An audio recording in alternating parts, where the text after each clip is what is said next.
So, good morning, friends. Hope you have enjoyed the last video made on optical activity. Today we are going to start a very interesting and important topic of a syllabus, that is D and F block elements. As you go in 11th, you studied S block and P block elements. But very basic to that, you have studied periodic table in 10th standard. As you imagine the frame of the periodic table, you will find there are 4 types of elements of present in the periodic table. They kept in 4 different blocks. They are either S block, P block, D block and F block. The question arises, why there are only 4 blocks? So, very simplest example, if I go for sodium, I used to write its atomic number, that is 11. I will have to distribute these 11 electrons in orbits and orbitals. Again, you might be remembering shells, subshells, that is K, L, M, N. There are subshells, then there are orbits S, P, D, F. So, first shell S subshell and its capacity is 2, that among these 11 electrons, 2 electrons are gone in first energy levels S type of subshell. Then after 1s there is 2s, there is 2p2. Now the capacity of S is 2, therefore 2 electron will go in S, 6 electron will go in P, as the capacity of P is 6 electron. And then third energy level will start. Third has 3s, 3p and even there is one more 3d. Again the capacity of S is 2, P is 6 and D is 10, as you know. So 2 into 4 and 6 is 10, only 1 electron is left. So this was known example to you, therefore I took this example. जरा ध्यान से देखो, इस 11 electron में से sodium के first orbit में 2 electron चले गए, सेकेंड ऑर्बिट में टोटल इलेक्ट्रॉन चले गए 8 और थर्ड ऑर्बिट में 1 इलेक्ट्रॉन चला गया. तो इस टाइप से भी आपने इलेक्ट्रॉनिक कॉन्फ़िगरेशन देखा है. But more detail in 11th standard you have studied this type of electronic configuration.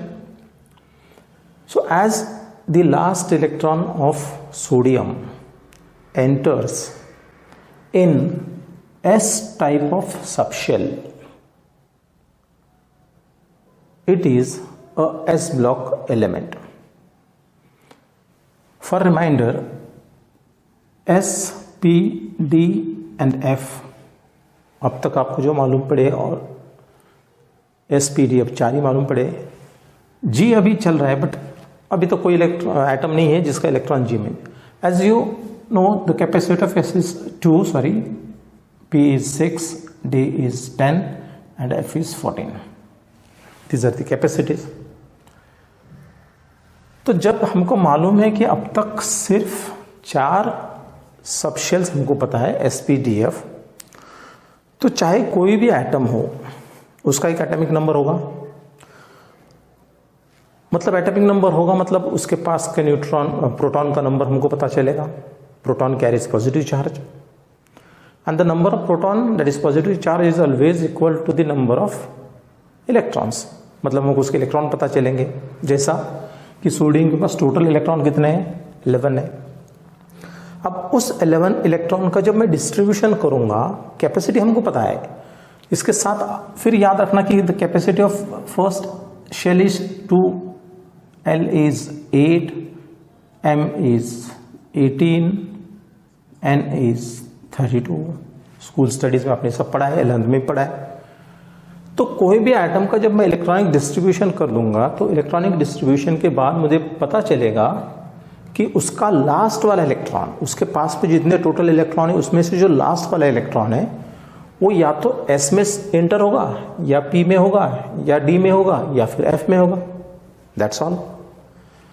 अगर किसी एटम का लास्ट इलेक्ट्रॉन S टाइप के सबशेल में एंटर होता है उसे बोलते हैं S ब्लॉक एलिमेंट। अब नेचुरली सारी चीज़ें क्लियर होगी। जिसका इलेक्ट्रॉन P में जाएगा उसको हम P ब्लॉक एलिमेंट बोलेंगे, D में जाएगा तो D ब्लॉक एलिमेंट बोलेंगे, F में जाएगा तो F ब्लॉक एलिमेंट। इसलिए पीरियोडिक टेबल में जितने भी एलिमेंट्स हैं वो 4 ब्लॉक में डिवाइडेड है। Either they are S block elements, P block elements, D block elements and F block element. हम जो टॉपिक शुरू करने जा रहे हैं it is D and F block element दोनों का मिला के। S ब्लॉक एलिमेंट और P ब्लॉक एलिमेंट आपने पढ़ा है, 12th में भी डिटेल में पढ़ेंगे। अब चलो पहले हम D और F ब्लॉक एलिमेंट, पहले हम D की बात कर लेते हैं। अब डेफिनेशन तो आपके ध्यान में आ गई। मैंने पहले बता दिया कि जिस एटम का आखिरी इलेक्ट्रॉन अगर S में एंटर होता है उसे बोलते हैं S ब्लॉक एलिमेंट। उसी तरीके से जिस एटम का लास्ट वाला electron it enters in D type of subshell, then that element is called as a D block element.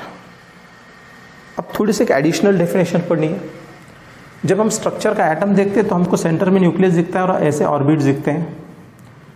तो जो भी ऑर्बिट है, जितने भी होंगे, उस ऑर्बिट को हम डिनोट करते हैं बाय n। मतलब मैंने बोला कि एक एटम का n ऑर्बिट, तो कितने भी हो सकते हैं, एक से कितने भी हो सकते हैं। लेकिन जैसा मैंने बोला कि how many, what is the number of n, small n, that is number of orbit towards sodium, तो बोलेंगे n वैल्यू इज 3। किसके पास 4 नंबर रहेगा, जैसा hydrogen, what is the value of small n, the small n value in case of hydrogen is 1। तो हम last वाले orbit में इसको बोलते हैं हम n। अब देखो डेफिनेशन चेंज कर रहा मैं। जब लास्ट वाले इलेक्ट्रॉन एंटर करेगा फर्स्ट ऑर्बिट में तो या तो वो S में एंटर करेगा तो हो गया S ब्लॉक एलिमेंट, बराबर। अब जैसे जैसे हम आगे बढ़ते हैं, हम जब जाते 3 के तरफ, जिसके पास n का नंबर 3 रहता है, तो 3 के अंदर D ऑर्बिटल है, लेकिन D है तो उसके साथ S भी है और P भी है। तो इलेक्ट्रॉन भरने की प्रोसेस आपने पढ़ी है। आपने 11th स्टैंडर्ड के एटॉमिक स्ट्रक्चर में इलेक्ट्रॉनिक कॉन्फ़िगरेशन अच्छे से पढ़ा है, फिर भी आपको थोड़ा सा रिमाइंड कर दो। इलेक्ट्रॉन हमेशा कम एनर्जी जिस ऑर्बिट की या ऑर्बिटल की रहती उसमें पहले एंटर होता, फिर हायर एनर्जी वाली। अब हमने कैसे कैलकुलेट करना, एक लॉजिक है। जिसके n की वैल्यू, जैसे हम ऊपर की तरफ बढ़ेंगे, न्यूक्लियस से पहला ऑर्बिट, फिर आएगा दूसरा ऑर्बिट, फिर आएगा तीसरा orbit, but natural energy will go on increasing. चलो हमको n के वैल्यू से तो पता चलता है कि किसकी एनर्जी ज्यादा है, तो n की वैल्यू जिसकी ज्यादा उस ऑर्बिट की एनर्जी ज्यादा। लेकिन जब हम SPDF की बात करेंगे तो अब इसमें कंफ्यूजन आएगा कि भाई इसमें एनर्जी ज्यादा किसकी, कम किसकी। तो बोलेंगे ना वही सेम प्रोसेस, S से एनर्जी P की ज्यादा, P से D की ज्यादा, D से F की ज्यादा, बिल्कुल सही। पर हम जब पर्टिकुलर बात करेंगे किसी एक इसमें 3S 3P, बताओ किसकी एनर्जी ज्यादा है, तो बोलेंगे 3P की। जब मैंने बोला 3P 3D, किसकी एनर्जी ज्यादा है, नेचुरली 3D की। लेकिन मैं एक ऐड कर देता हूं, इसके पास नहीं है, इस मान लो कि इसके पास एक दूसरा एलिमेंट है जिसका 4s ऑर्बिटल है, 4 नंबर का शेल है, तो पहले S आएगा। अब मैंने पूछा कि भाई 3D की एनर्जी ज्यादा है या 4s की, तो बोलेंगे 4s की, क्योंकि आप बोलेंगे ये 4 नंबर है। नहीं, आपने एक n+l रूल पढ़ा है, n और +l, small l, atomic structure, quantum numbers, L1 का टॉपिक, L मतलब एज़ोमिथियल क्वांटम नंबर। फिलहाल रेफरेंस के लिए आपको मैं देता हूं, S का वैल्यू होता है 0, L की वैल्यू होती है 1 एज़ोमिथियल, फिर अगर P की वैल्यू होती है 1, D की वैल्यू होती है 2 और F की वैल्यू होती है 3। These are L values. L मतलब एज़ोमिथियल क्वांटम नंबर। तो n प्लस एल के हिसाब से जिसकी वैल्यू ज्यादा आई उसकी एनर्जी ज्यादा रहती। जैसा 3d, ओके 3, n की वैल्यू 3 और d की वैल्यू l, l मतलब कितना है d 3, तो इसकी वैल्यू कितनी आ रही, sorry n plus l, l कितनी आ रही है, l की value in case of d कितनी है 2 है, तो इसकी वैल्यू आ रही, आंसर आ रहा 5। अब मैं बात करूंगा 4s की। n की वैल्यू कितनी है 4 और s की क्वांटम नंबर वैल्यू कितनी है 0, तो इसकी वैल्यू आ गई 4। अभी अभी मैंने बोला according to n plus l rule, जिसकी वैल्यू ज्यादा आएगी उसकी एनर्जी ज्यादा आएगी। यानी ये मैंने बात किया था 4s की और ये मैंने बात किया था 3d की। अब 3d से कम वैल्यू आ रही है 4s की, इसका मतलब 4s की वैल्यू 3d से कम आ रही है, इसका मतलब 4s की एनर्जी 3d से कम है। तो चलो एक एग्जांपल के डायरेक्ट जाता हूं मैं, तो आपको क्लियर हो जाएगा फीलिंग ऑफ इलेक्ट्रॉन कैसे होता है। सोडियम तो बहुत कॉमन एग्जांपल था। अब हम बात करते हैं एक एलिमेंट की जिसका एटॉमिक नंबर है 21। अब 21 जाने से पहले आपको 11th के सिलेबस में up to 30 electronic configuration already था। हम बात करते हैं स्कैंडियम, एटॉमिक नंबर 21। तो मैंने पहले बता दिया 1s आएगा, 2s आएगा, 2p आएगा, 3s आएगा, 3p आएगा, 3d आएगा, और हुआ तो देखते हैं 4s आएगा, 4p आएगा, ये तो कंटिन्यूस। पर हमारे पास इलेक्ट्रॉन तो 21 है, s में चले गए 2, p में कैपेसिटी 6, 2, p की कैपेसिटी 6, तो 6 2 8 6, 10 12 6 18। अब 3d है बराबर। अब आपको लगता है कि 18 इलेक्ट्रॉन चले जाने के बाद d की कैपेसिटी तो कितनी है 14 है, सॉरी 10 है, तो यहाँ 10 इलेक्ट्रॉन जाने चाहिए, लेकिन उसका बचे 3। ऐसा होना चाहिए पर ऐसा होता नहीं। फिर मैंने बोला ऐसा क्यों नहीं होता? ऐसा इसलिए नहीं होता क्योंकि, just wait, I just adjust the,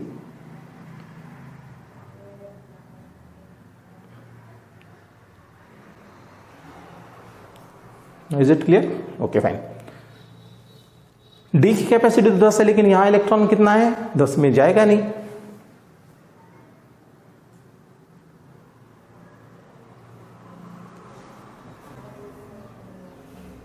can you see it on the board? I hope you.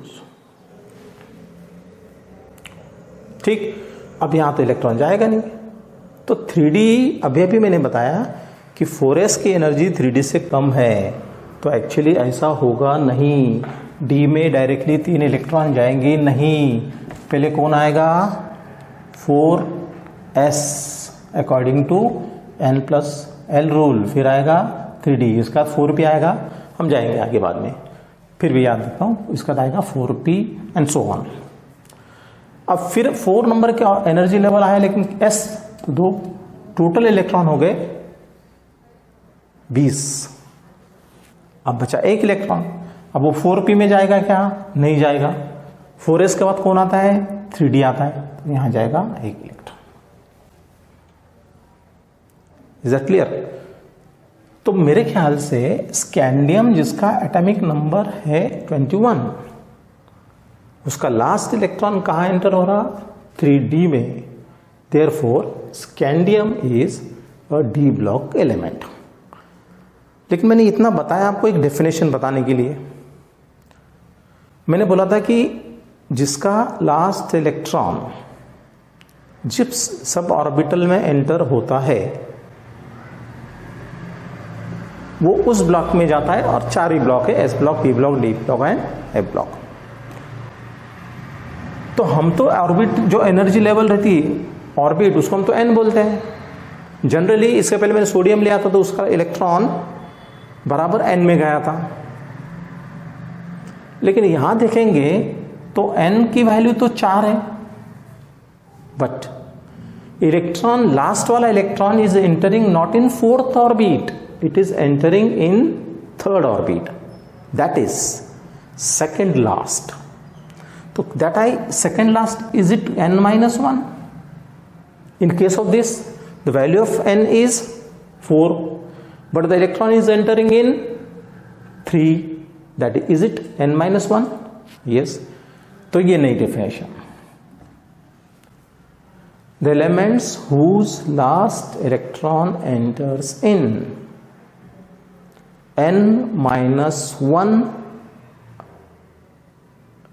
shell, that is D, is called as or are called as D block elements. ठीक. अब जो n रहता उसको बोलते हैं outer most shell. किसने भी समझे 5 नंबर, किसके पास 5 ऑर्बिट है तो 5 वाला नंबर का क्या बोलेंगे हम? Outermost shell, outermost orbit.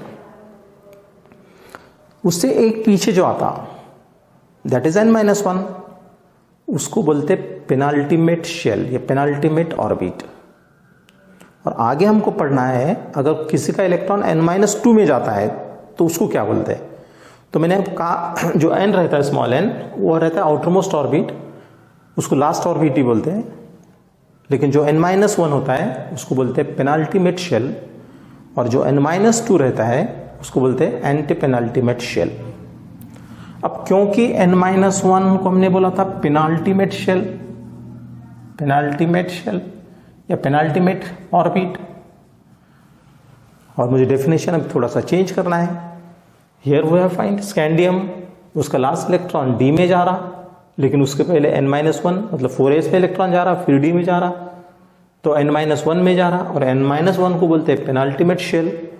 इसलिए एक नई डेफिनेशन बनेगी, those elements whose last electron enters in penultimate shell bracket में n minus 1 और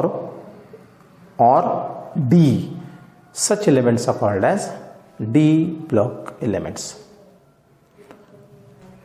तो थोड़ी सी technical added definition D block element की आपके समझ में आ गई होंगी.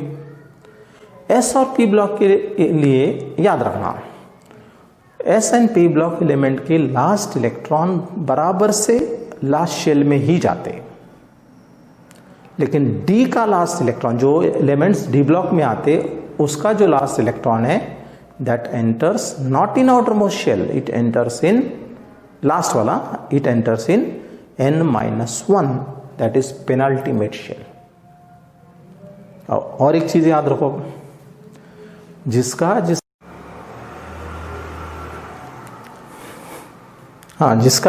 लास्ट इलेक्ट्रॉन n माइनस 1 यानी पेनाल्टीमेट शेल में एंटर होता है, those elements are also called as transition elements. तो अलग अलग से क्वेश्चन आएंगे. कोई पूछेगा व्हाट आर ट्रांजिशन एलिमेंट्स, तो आप समझ जाना ट्रांजिशन एलिमेंट्स मतलब डी ब्लॉक एलिमेंट्स. कोई पूछेगा what are D block elements, तो D block elements those element whose last electron enters in n minus 1 subshell that is d orbital. अब हमारे पीरियोडिक टेबल में आप देखेंगे D block element periodic table के centre में, exactly left hand side periodic table याद करो, सामने रखना, देखना लेफ्ट साइड में 2 ग्रुप आएंगे जो एस ब्लॉक के हैं. पीरियोडिक टेबल के राइट साइड में आएंगे 6 ग्रुप जो आएंगे पी ब्लॉक के. अब मैंने बोला एस ब्लॉक के 2 ग्रुप आ रहे, मैंने बोला पी ब्लॉक के 6 ग्रुप आ रहे, तो बताओ डी ब्लॉक के कितने ग्रुप आएंगे? Your answer should be 10. Why 10? Capacity of d is 10 electrons. तो ऐसे एलिमेंट होंगे जिसके 3D में 1 इलेक्ट्रॉन है दैट इज 1 ग्रुप, 2 इलेक्ट्रॉन हुए तो सेकेंड ग्रुप, 3 रहे तो थर्ड. डी की बात कर रहा मैं. जैसा एस ब्लॉक एलिमेंट के कितने ग्रुप है? 2. एस में 1 है तो पहला ग्रुप, एस में 2 इलेक्ट्रॉन है तो दूसरा ग्रुप, राइट. तो टोटल एक रो में डी ब्लॉक एलिमेंट के 10 ग्रुप्स आना चाहिए, और पीरियोडिक टेबल में देखेंगे तो आएंगे.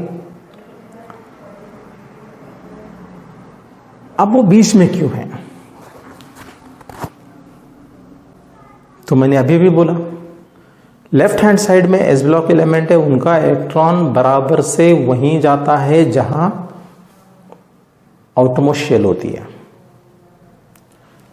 पी ब्लॉक का एलिमेंट का लास्ट इलेक्ट्रॉन बराबर से वहीं जाता है जहां पर उसका लास्ट या आउटमोस्ट शेल होता है। लेकिन डी ब्लॉक के एलिमेंट का लास्ट वाला इलेक्ट्रॉन हमेशा n-1 में जाता है, थोड़ा सा एबनॉर्मल, वो ट्रांजिशन एलिमेंट्स है। इसलिए डी ब्लॉक एलिमेंट की पीरियोडिक टेबल में जो पोजीशन है it is in between s block to left hand side and right hand side में पी ब्लॉक एलिमेंट, उनके बीच में। और कितने ग्रुप्स आएंगे? तो 10 ग्रुप्स आएंगे। तो there are 10 groups of d block element. तो हमको पढ़ना है डी ब्लॉक एलिमेंट। तो मैंने बोला था कि भाई एक इसमें 10 एलिमेंट्स आएंगे और डी ब्लॉक एलिमेंट स्टार्ट होंगे 3 जिसके पास ऑर्बिट है वहां से आगे। क्यों? क्योंकि 3rd नंबर में डी है, 2nd में डी है क्या? नहीं। अब जरा सोच के देखो, 4 नंबर में डी आएगा क्या? बिल्कुल आएगा। 5 में आएगा क्या? आएगा। 6 में आएगा क्या? आएगा। 7 में आएगा क्या? आपको तो लगेगा आएगा, देखते नहीं आएगा। तो 3 में आएगा, 4 में आएगा, 5 में आएगा और 6 में आएगा। तो अब हमको कैसे पता चलेगा? तो मैंने सिंपल लॉजिक है, जिसका n की वैल्यू 3 है 3D, उसमें जो 10 एलिमेंट आएंगे उसको बोलेंगे 3D सीरीज। 10 एलिमेंट की सीरीज जो 3rd में है। तो बताओ 4 नंबर वाले क्या बोलेंगे? 4D series. 5 वाले को 5D सीरीज। 6 नंबर वाले को 6D series. That means in periodic table there are 4 series of d block. कौन से 4? 3D, 4D, 5D, 6D। अब मैंने एग्जांपल लिया स्कैंडियम और मैं क्वेश्चन पूछता हूं कि क्या स्कैंडियम 3D सीरीज का एलिमेंट है? Yes. Why it is a 3D series element? Because it's last electron enters in 3D। वैसा जब यहां 4D आएगा तो 4D सीरीज आएगा, पढ़ेंगे हम बाद में डिटेल में। लेकिन हमको डिटेल में यहां पर पढ़नी है 3D सीरीज, और जो कंपैरेटिवली सिमिलर 4D से आएगा, 5D से आएगा और 6D। तो ये रिप्रेजेंटेटिव सीरीज है 3D सीरीज। अब ये 3D सीरीज में कितने एलिमेंट्स आएंगे? अभी भी मैंने बोला एक डी सीरीज में कितने एलिमेंट्स आते हैं? 10, एक इलेक्ट्रॉन। अब बताओ, इफ आई रब दिस,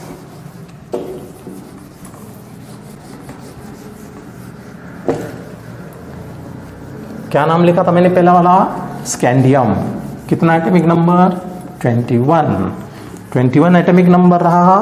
तो कौन से सीरीज का एलिमेंट रहता? 3D सीरीज का। तो 22 कौन से सीरीज में आएगा? 3D में आएगा। तो मुझे लगता है कि 21 से लेकर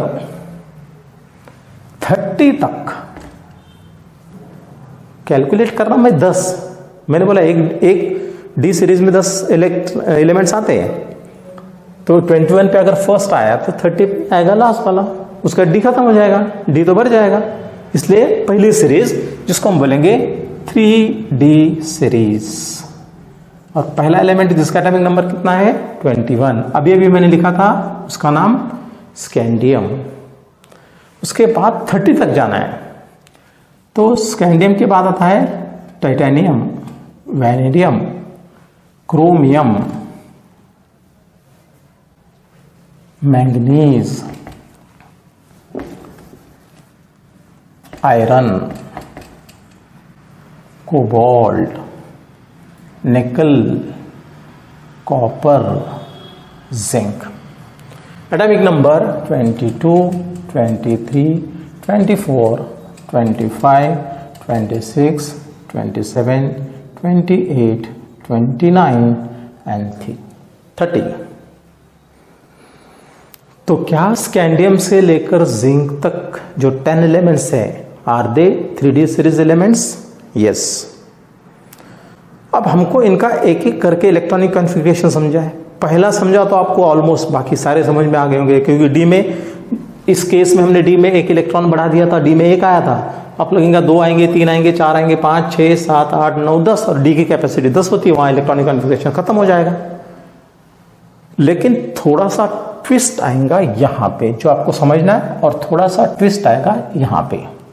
आपका लॉजिक सही काम कर रहा है, बस डी में एक एक इलेक्ट्रॉन बढ़ाते चलो तो इलेक्ट्रॉनिक कॉन्फ़िगरेशन है। मैं वापस से आपको स्कैंडियम का इलेक्ट्रॉनिक कॉन्फ़िगरेशन लिख देता हूं। क्या लिखा था मैंने? 1s2, 2s2, 2p6, 3s2, 3p6, फिर लिखा था मैंने 4s2 और 3d1। 3d से पहले 4s क्यों लिखा था मैंने? Electron always enters in lower energy shell or subshell first. The energy of 3d is higher than 4s. Therefore, electron enters in 4s first and then 3d. That is n-1. ठीक, अब जरा मैं orbit wise बात करते हैं। यहां तो 2 electron है, यहां 8 इलेक्ट्रॉन है। 3d में कितना एक्चुअली? 6 और 2 8 है, 9। और 4 नंबर में कितने हैं? 2 इलेक्ट्रॉन। थोड़ा बाइफर्केशन कर देता हूं, 4s और 3d का यहां कर देता हूं। क्यों बनाया मैंने 5 blocks? d subshell have how many orbitals? 5 orbitals. p subshell have how many orbitals? 3। आपने पढ़ा है px, py, pz। s में कितना होता है? एक ही होता है। एक ऑर्बिटल मतलब इलेक्ट्रॉन की कैपेसिटी 2, d की कैपेसिटी कितनी है? 10। एक ऑर्बिटल में 2 इलेक्ट्रॉन, 10 इलेक्ट्रॉन रखने के लिए कितने ऑर्बिटल? 5। और पता होगा शायद आपको, वो होता है d, do remember? xy, d yz, d xz, d x square minus y square और डी जेड स्क्वायर। 11th में एटॉमिक स्ट्रक्चर में ये बातें सारी क्लियर है, पढ़ लेना, समझ लेना, नहीं तो कमेंट कर देना, मैं इसका अलग से एक वीडियो लेक्चर बना के समझा दूंगा। ठीक, अब चलो 4s, इलेक्ट्रॉन हमेशा 2, एक ऑर्बिटल में 2, इधर का तो आपको पता है। अब स्कैंडियम, एक इलेक्ट्रॉन यहाँ। अब हम बात करते हैं टिटेनियम। एटॉमिक नंबर कितना है? 22। तो d में एक इलेक्ट्रॉन बढ़ जाएगा। Is that clear? अब हमेशा याद रखना कि जब अवेलेबल ऑर्बिटल्स रहते एक ही ऑर्बिट के अंदर, तो इलेक्ट्रॉन हमेशा सिंगल सिंगल पहले जाता, उसके बाद होती है पेयरिंग। तो सेकंड वाला इलेक्ट्रॉन जाएगा यहां। ये किसका इलेक्ट्रॉनिक कॉन्फ़िगरेशन हुआ? टिटेनियम का या टाइटेनियम का। फिर एटॉमिक नंबर 23। ओके फाइन, ये हुआ 23 वैनेडियम का। Scandium, titanium, vanadium, chromium, manganese, iron. Symbol Fe है, लैटिन नेम फेरस है, फेरियम है, लेकिन उसको इंग्लिश नेम में बोलते हैं आयरन। तो either this is ferrum, in English it is called as iron, तो इसका हम इंग्लिश नेम यूज करते हैं आयरन। तो iron, cobalt, nickel, copper and zinc. जैसे मैं क्रोमियम की बात करूंगा तो ये आएगा इलेक्ट्रॉनिक कॉन्फ़िगरेशन ऑफ क्रोमियम। अब मैं डायरेक्टली ये जो लिखा हुआ है, किसका लिखा मैंने? क्रोमियम। और एटॉमिक नंबर कितना है क्रोमियम का? 24।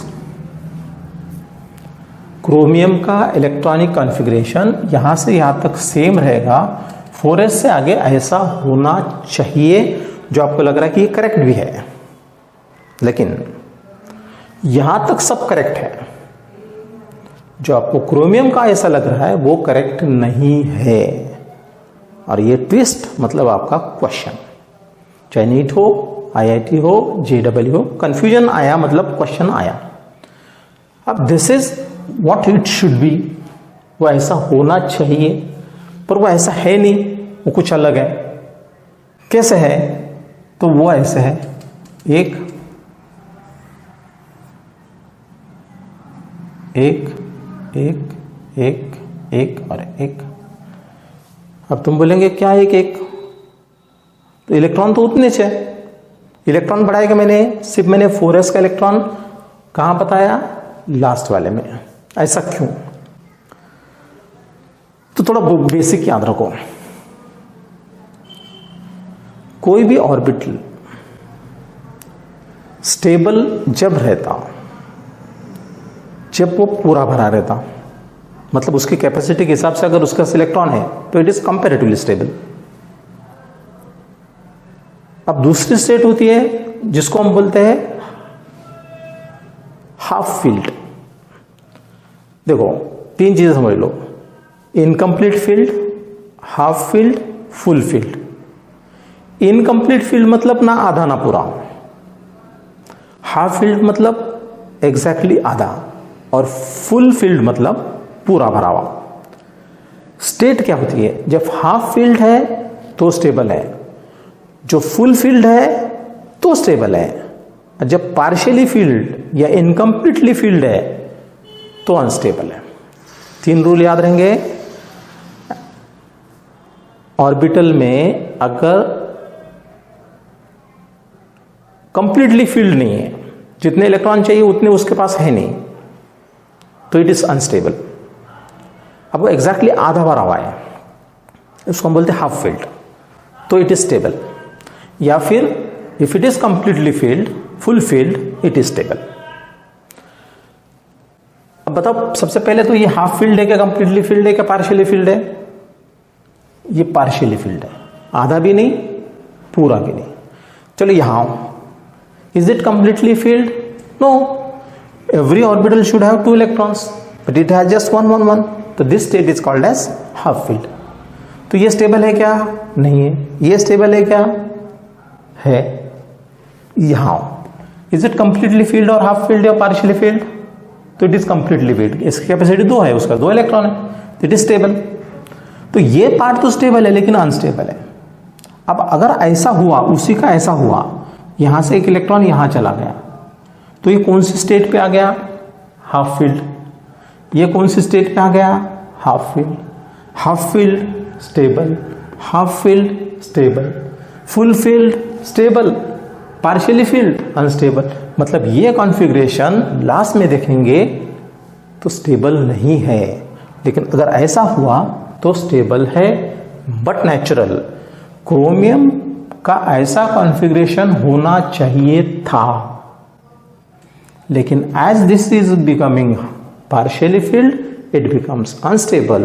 Therefore, the configuration is now half filled stable.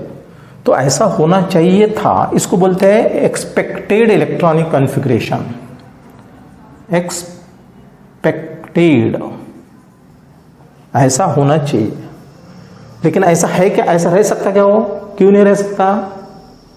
Stability नहीं। ऐसा रह सकता क्या? बिल्कुल रह सकता, ऐसा है वो। इसको बोलते हैं ऑब्जर्व्ड। इसका मतलब atomic number 24, chromium have 2 electronic configurations, one is expected, another is observed. मतलब एक्चुअल में कौन सा कॉन्फ़िगरेशन दिखेगा? ये हमको लगता है कि ऐसा होना चाहिए, इसलिए हम 2 बार लिखेंगे, इसको एक्सपेक्टेड ही बोलेंगे, लेकिन actually found electronic configuration of chromium is like this, that is 4s1 and 3d10। तो मैंने कहा था यहां चेंज आया तो वो चेंज यहां आ गया क्रोमियम का। मैंगनीज में क्या होगा? अब नेक्स्ट इलेक्ट्रॉन जब आएगा तो हम बात करते हैं मैंगनीज, एटॉमिक नंबर कितना है? 25। डी में इलेक्ट्रॉन जाएगा क्या? नहीं, अब पहले एनर्जी कम, तो इसका कॉन्फ़िगरेशन बनेगा ऐसे, this will remain as it is, single single single and single. Is it stable? Yes, this is completely filled and stable, this is half filled and stable. So this is the electronic configuration of manganese. इसमें 2 configuration आ रहे क्या? नहीं, इसमें एक ही configuration आ रहा है and that is observed. मतलब पहला 2 कॉन्फ़िगरेशन इलेक्ट्रॉनिक कॉन्फ़िगरेशन कहां पे आएंगे? क्रोमियम पे। Chromium has 2 electronic configuration, observed and expected. This is expected, this is observed. तो जाहिर सी बात है कुछ आगे इसके प्रॉपर्टीज में कुछ रिफ्लेक्ट करेगा ये, तो याद रख। अब हम कंटिन्यू कर लेते हैं। यहां समझ में आया? ट्विस्ट समझ में आया? अब जैसे मैं जाऊंगा atomic number 26, now it is quite easy. 26, what about 27? Okay, fine, it is 20, 7. What was 28? Okay, it is 28. I got up to here. Now as atomic number 29, here the electron will enter. Is it stable?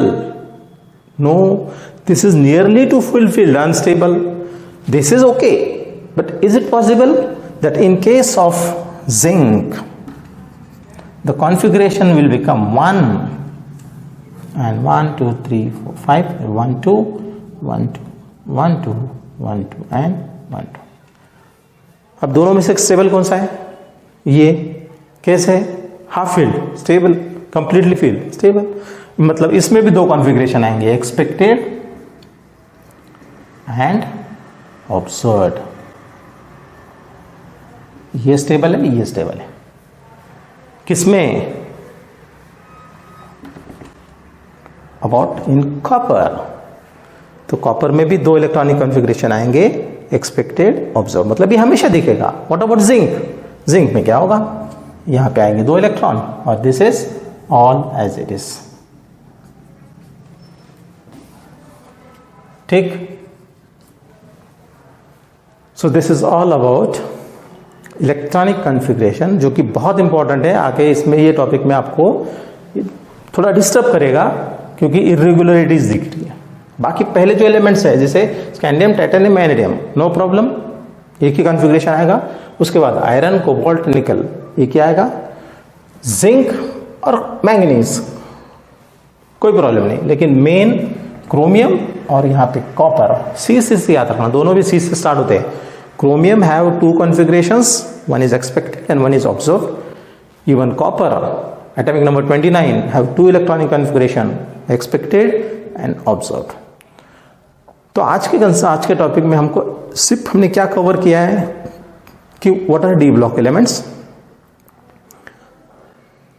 पहली series को मैंने start किया था जिसको हम बोलते हैं 3D series. 3D series में 10 एलिमेंट्स स्टार्ट होते हैं. पहला स्कैंडियम, और स्कैंडियम से लेकर जिंक तक, एटॉमिक नंबर 21 से लेकर 30 तक.